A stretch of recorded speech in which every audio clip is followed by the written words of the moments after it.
So I'm way more excited than I should be right now. I love travel logistics. And for the first time, I could fly to Green Bay direct. It is the biggest pain in the ass to get to Green Bay, Wisconsin, typically.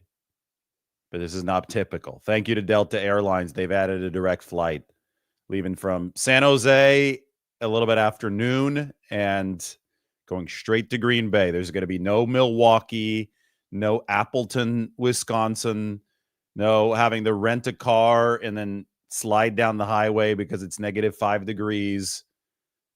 I mean, last time we went, it was so cold there, and that was one of the sketchiest drives ever. And I had to make it to Green Bay from Wisconsin, from Milwaukee, and then all the way back to Milwaukee. And it's just long, too. Even if the weather is good, it's just a long drive. So we've got a direct flight to Green Bay and a direct flight back, which is really nice during Thanksgiving week because you know how travel can be. Also, the fact that it happens to be from San Jose tends to work out since there's so many delays at San Francisco. Anyway, just wanted to share that part of my morning. That allows me to do this show. Otherwise, I would have had to wake up at like 6 a.m. and go through Denver or something, only to be delayed. And yeah, just a lot easier when it's direct. The 49ers are playing the Packers in very, very inopportune conditions. Brock Purdy is out. That's their most important offensive player. Nick Bosa is out. I would say that's their most important defensive player. What's next? All of Twitter was melting down yesterday. I'm sure all of YouTube was melting down as well. We were out at Korean barbecue, so I really wasn't paying attention. I think that we ate something like between four of us guys, it was like 15 or 16 pounds of meat, but it was really good. Yakiniku, I think it's called. It's over in Japantown. So I wasn't really paying attention after a certain point last night, but I've seen some of the takes, and so many of them are just have completely punted on everything. I get it. The odds are stacked up against the 49ers. We have to ask the question, though, what if the 49ers beat the Packers? Because this is the NFL, and this is extremely unpredictable. And this is a 5.5-point spread the last time I checked. It's not a 14-point spread. It's not a 20-point spread. It's not a 30-point spread. It's a 5.5-point spread.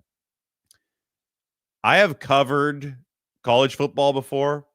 It all started for me covering Stanford back when Richard Sherman was there. We're the same age.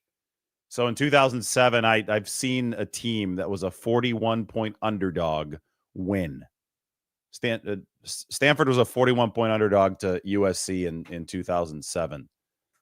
They won. That was on the road in the Coliseum.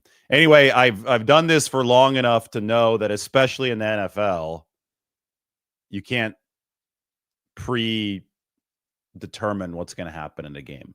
You just can't. It's everybody on that field was the best or second best player on their college team, unless they played for Alabama or Georgia, in which case they might have been the fourth or fifth best player on their college team.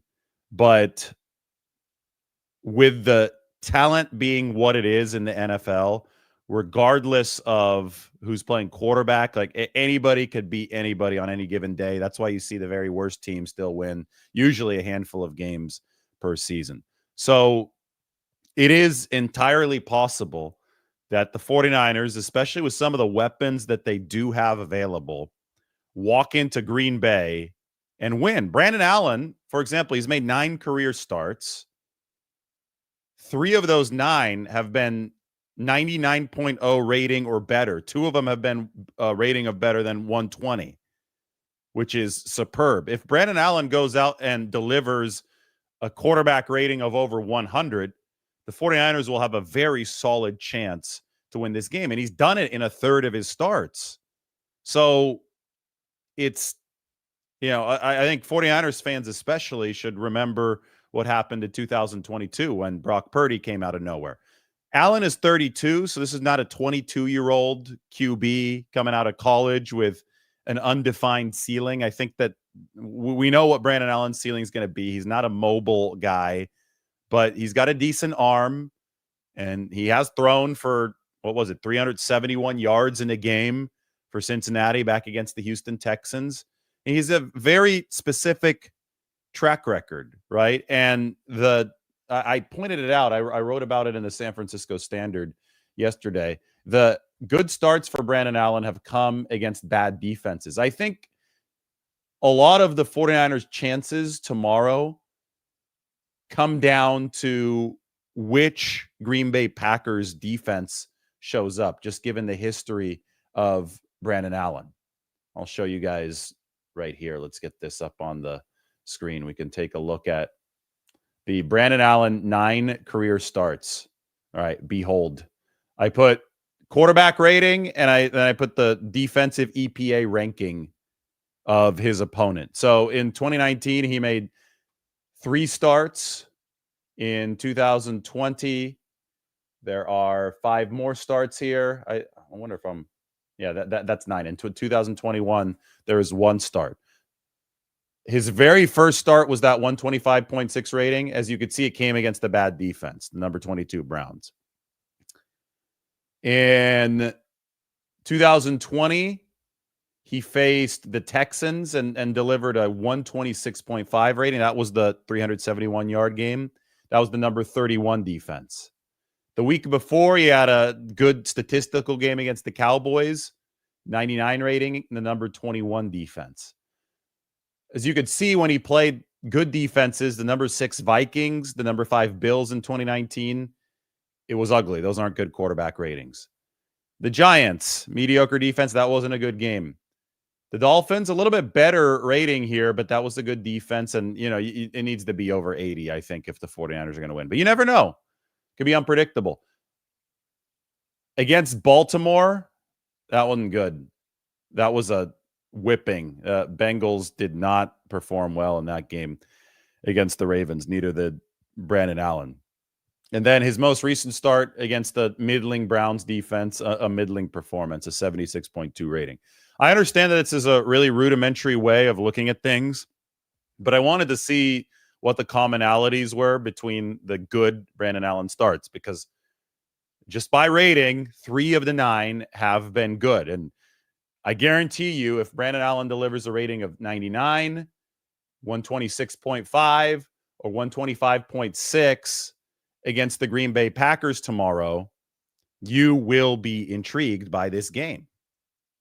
Those types of ratings would make this game at least close. I would say that a rating of over 120 would mean that the 49ers would probably win the football game. So if Brandon Allen has done it before, what will it take for him to do it again? And these ratings all came against bad defenses. So which Packers defense shows up? The Packers are number 10 EPA on defense overall this season. So that's a good defense that wouldn't give much confidence to Brandon Allen having a good game if we're going by the scale of good defense or bad defense. But over the past 3 games, over the most recent 3, the Packers are ranked number 29 defensively. They did not look great against the Chicago Bears, who have a bad offense. It came down to Green Bay blocking the field goal at the very end to escape with, what was that, their 10th straight win, 11th straight win over Chicago. They just keep on beating the Bears. Well, the 49ers aren't the Bears. The 49ers actually, it's the inverse. They give the Packers a whole heck of a lot of trouble. The 49ers in the playoffs, what was it, the 2021 season, the postseason in the 2023 season. You go back to when all the players were different in the Harbaugh era. Well, also in the 2019 season, NFC Championship game. Harbaugh era, 2012, 2013.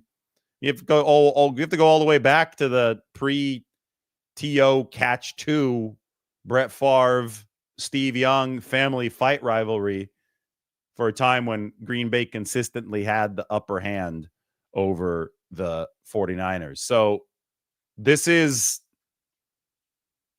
an opportunity for Brandon Allen. It absolutely is. I estimated yesterday that if this game were played 10 times, tomorrow's game, 49ers might win 1 or 2 of them. So the chances are not good for San Francisco, but a chance is still there to win. And it's fair to ask the question, what happens if they win? Because everybody's already completely written them off. I think this would send the biggest shock through the online ecosystem of 49ers talking heads that I've ever seen. The 49ers with a win would be 6-5. Their playoff probability would be over 50%. They probably would not have to win in Buffalo next week to stay alive. As it stands right now, the most likely path of action is that the 49ers lose this game against Green Bay, and then Buffalo has a chance to deliver the kill shot next week. Because I don't think that they could statistically, record-wise, recover from 3 consecutive losses, including last week's loss to Seattle. In fact, it was hard to know at the time, right? Because you can't really predict a Brock Purdy injury, but this is why you don't want to lose games in which you're favored, especially to divisional opponents earlier in the season, because they lessen your margin for error later on. But that Seattle loss has gotten more and more crushing for the 49ers as the week progressed. So initially it was, okay, that's a bad loss to Seattle. Their division record is in a tough spot, but they're still only a game behind the Cardinals. They can still go out there, turn it on, make up some ground, and then they play Arizona in that final regular season game down in the desert.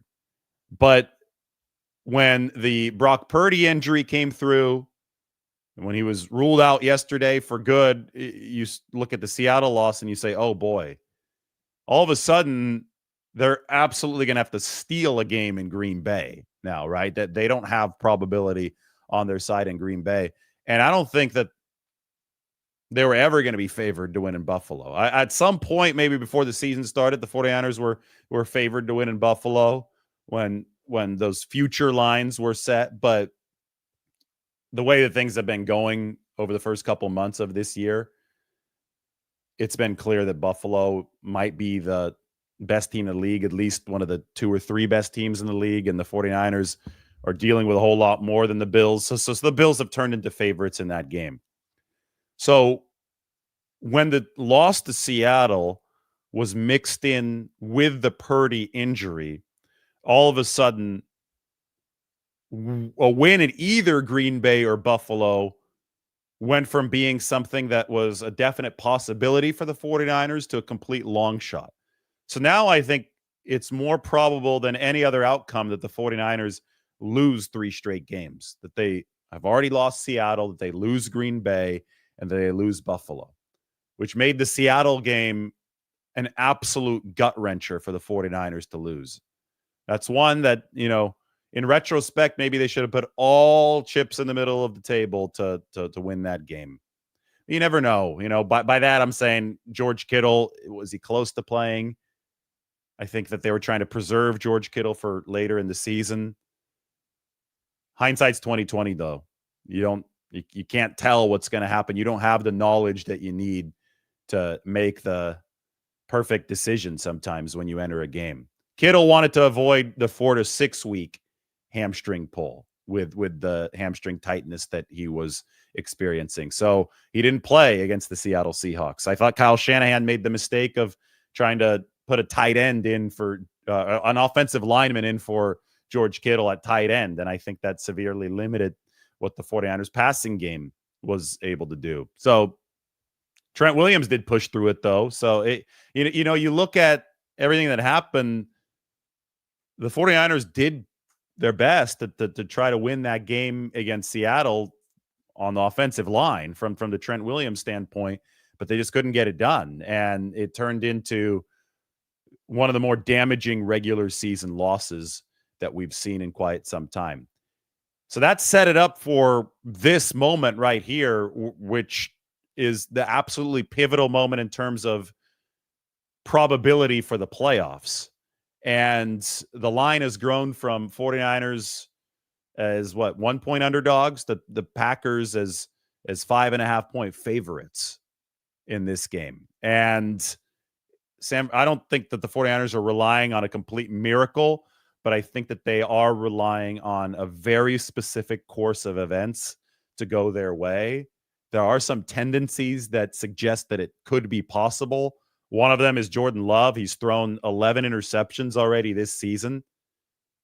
His interception rate is 4.3%, which is absolutely horrendous. If you look at INT rates across the league, there are only 2 qualifying quarterbacks who have been worse than Jordan Love in terms of interception rate. Will Levis and Anthony Richardson. So he's given the ball away a lot more than last year. Last year, Jordan Love had 11 picks, threw 11 of them in 17 games. This year, he's thrown 11 of them in just 8 games. So the interception rate has gone up from like 1.7, 1.8% to 4.3%. That's a huge difference. If the 49ers are to win, they're going to have to score a couple cheap ones in the turnover column. That's the way that I look at this. Now, again, I don't think that the Packers are a world-beating team. They're 7-3, but the defense over the past 3 games has been down at number 29, and Jordan Love has thrown all these interceptions. I do think, though, that Green Bay is in a position where if they hold serve, if they play a nice conservative game plan, hold on to the football, keep everything in front of them regarding what the 49ers do, I think that they have the talent advantage to win this game. So I even though that Green Bay is vulnerable in at least some ways, I don't think that they're that vulnerable that a clean game would endanger them. I think if they play a clean game, they're fine. So the 49ers do have to find a way to put that Jordan Love 4.3% interception rate number in play. They do have to find a way to get a couple of those cheap turnovers in this game. The funny thing is, I call them cheap turnovers, but they might be expensive to manufacture if you're the 49ers. If I'm the Packers, I play this game fairly conservatively. I put the onus on Brandon Allen and the 49ers offense, which might also be missing Trent Williams, to either string together long drives where the probability of something going wrong is very high, or occasionally if you play a smart, aggressive game as Green Bay's defense, you force an explosive play. You force Brandon Allen to go out of structure and do something that I don't think that you bet on him to do over and over and over again. That's the Green Bay strategy in this game. But when we look at the 49ers in the opposite direction, when they face Jordan Love, no Nick Bosa is, that's the pass rush. That's what delivers the pressure that should yield the interceptions, right? Bosa's delivered over 30% of the 49ers pressures this season.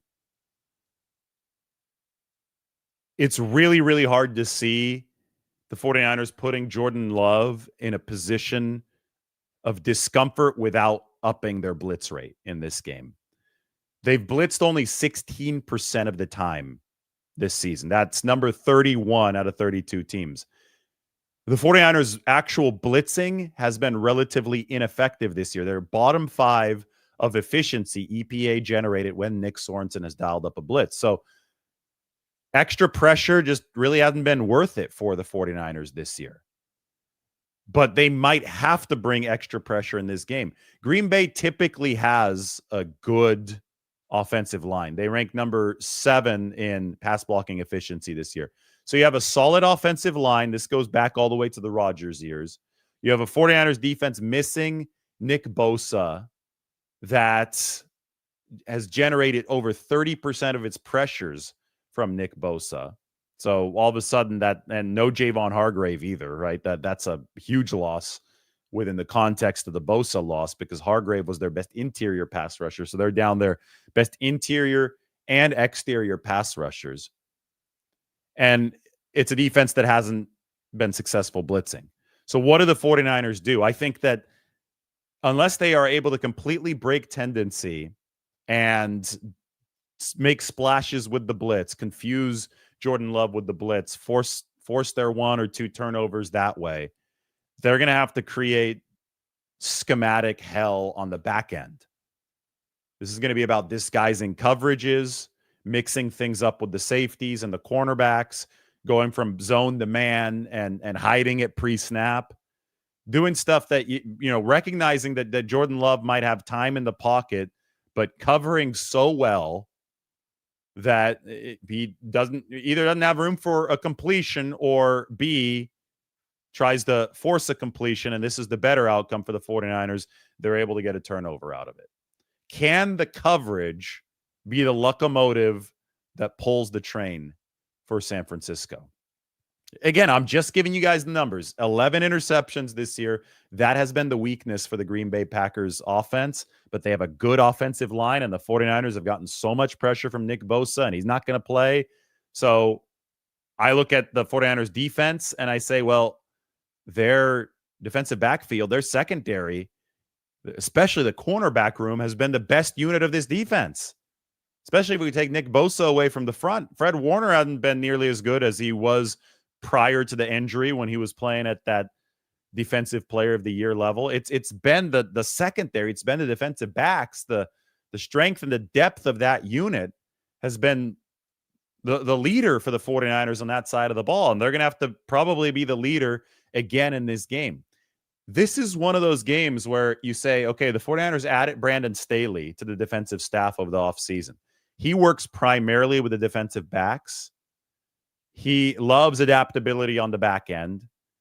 They've wanted his schematic input on what the 49ers, how the 49ers defense is going to evolve with its DBs. He's somebody that's coached Jalen Ramsey in the past. I talked about the star position, Ramsey playing outside and inside for the Rams. That's what Diomedor Lenore does for the 49ers now. Anyway, you got an experienced voice who has worked with defensive backs at a very high level and has obviously yielded some solid results for the 49ers DB so far this year. This is a game where the Brandon Staley influence really, really needs to shine for the 49ers if they're going to have a chance in this football game.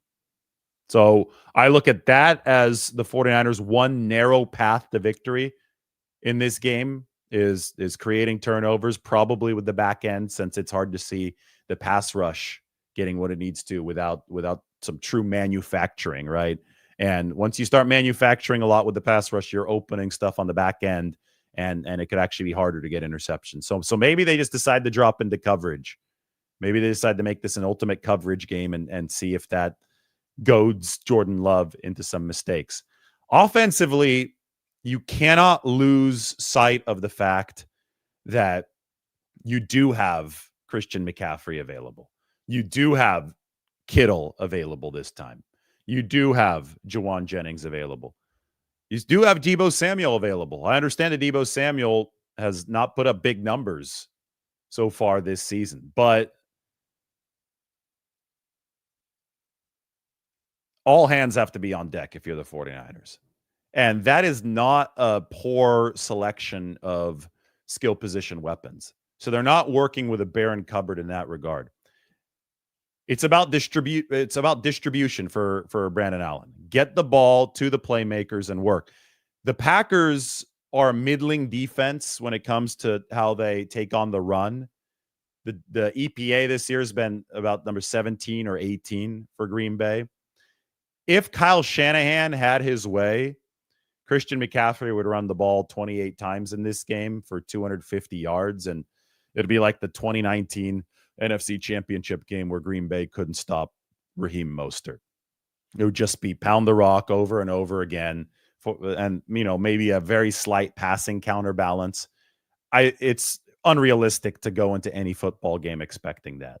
The 49ers fired on all cylinders when it came to the run game in that 2019 NFC title, and the results were epic. I think that, Matt LaFleur, after that happened to his defense, went to great lengths to ensure that it wouldn't happen again. And it hasn't happened again. The 49ers had a lot tougher time moving the ball against Green Bay last year. But Christian McCaffrey did explode for a huge touchdown run in the third quarter. He obviously then punched it in for the go-ahead score late in the game. Controlling the game on the ground, to me, will be of utmost importance if the 49ers are going to find this really narrow path to victory, because you keep the defense off the field. I mean, even if you have a couple of explosive scores in this game offensively, even if, the clean pocket Brandon Allen finds Ricky Pearsall for a 60-yard touchdown, or, George Kittle breaks one free, catch and run 60, 70 yards. Even if that happens for San Francisco, I think that the advantage just still stays in Green Bay's court, because no Nick Bosa, depleted 49ers defense. The Packers can just outlast the 49ers in that way. I think it's going to have to be a clock control game for the 49ers. They're going to have to take advantage of a Green Bay defense that hasn't been good over its past 3 games. They're going to shield their own defense, not only from time of possession, but also from play count. They're only going to have so many disguised looks on the back end to throw at Jordan Love to try to confuse him and to goad the interceptions that they need. They're only going to have so much of that before the Packers see enough of it to figure it out, and they start burning a 49ers defense that doesn't have Nick Bosa. It's a smoke and mirrors league if you don't have top-end talent. The 49ers are very reliant on Nick Bosa up front. So how many smoke and mirrors can Nick Sorensen, Brandon Staley create to try to goad the giveaways that they need from Jordan Love? I don't think that they have, 70 plays worth of that in this game. I don't think they have 60 plays worth of that in this game. They might have 30 to 40, like really, really good defensive plays, really good defensive cadences in this game to throw Jordan Love off track with the back end. And that might even be generous. So the more time that the offense can keep the defense off the field so they don't have to use that assortment of plays, the better, right? The 49ers hog the ball, control the ball, keep the defense on the field, so that way when the defense does come out there, they're showing Jordan Love something that he hasn't seen yet. That's the narrow path to victory for the 49ers. It's going to be very, very hard. Like I said, if they play this game 10 times, the 49ers might win it once, might win it twice. They have to hope that it falls on that 1 or 2 times when they take the field at Lambeau tomorrow. If they do win, this team is 6-5, and I don't think they have to win in Buffalo. I don't think they will win in Buffalo. Even if they do have Brock Purdy, I would predict the 49ers to lose on the road to the Bills. The Bills have been really impressive, and 49ers would still be ailing at that point. Plus, they have to fly back to the Bay Area, Thanksgiving, back across country to Buffalo. And Buffalo's going to be coming off a bye week. That Buffalo game is setting up to be a loss for the 49ers. It would nearly shock me if they were able to win that game, even if Brock Purdy is back. So this is the one right here that we've long talked about as being it's an NFC game. This is the one that you need to grab heading into Buffalo to make sure that Buffalo game is not a must win. If you're setting Buffalo up as a must win, you've already lost the war if you're the 49ers, right? So if they win in Green Bay, they don't have to win in Buffalo. They can happily move on from Buffalo at 6-6. And then it's game on. Then you've got the month of December plus the game against Arizona in January. You've got 2 home games. I think it's the Bears and then the Rams coming up after Buffalo at home, right? Then they head to Miami, back home to Detroit. Who knows where the 49ers would be by then. And then Arizona. It's a long, grueling battle, but this is the NFL. You've got to take it 1 week at a time. First things first, they keep things alive. They keep a realistic hope alive if they can find a way to scratch and claw their way for a victory in Green Bay. And I'll tell you, the path is extremely, extremely narrow for the 49ers. But if we're talking strategy, that's what they're going to have to do. Just imagine if they're able to go into Green Bay and win this game. The receipts would be very, very long that we could look at social media. It's like, oh, hey, It's not how the NFL works. Like you could, you have to let games play out. You absolutely do. You can look at every individual game and you could say, okay, the team is doing this well, the team is doing this poorly, but then you have to realize that every subsequent game is going to happen in its own ecosystem. And crazier things have happened, which is why they play the games. You guys have any questions? Go ahead and type them into the comment section. I have to check to see if my flight's still on time because I got to head down to San Jose to catch this flight direct to Green Bay. As I said, to open the show, coolest thing ever. Flying straight to Green Bay. It saves a massive, massive travel headache. So that's already a win. Are you tired of squeezing into stiff dress pants at that holiday party? This season, unwrap the gift of comfort with the Game Changer pants from Public Rec. The office pants that look like Monday, but feel like Sunday. Imagine clocking in while feeling as cozy if you were still in bed. With a soft hand feel and smooth drape, these pants are fan favorites for a reason.